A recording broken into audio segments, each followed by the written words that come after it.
right, people, get out the history books. Sal Masekela saluting the double arms over the head. Congratulations from Brian Deegan. Gold medalist from the vert, Chad Kagi, watching from the top of the vert ramp in awe.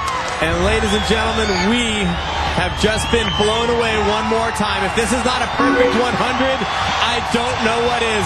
Let's please see it again. Off the ramp, it's kicked up to 69 degrees. It's 48 feet out, and this is perfect. It doesn't get any better. Look how hard he pulls off the back of the motorcycle. One flip completely around. He still has the head arched backwards. Total commitment. Not one bit of doubt. Travis Pastrana just earned his first gold in 4 events. He will try for gold in here at the X Games. I will not doubt him in any of them after seeing that.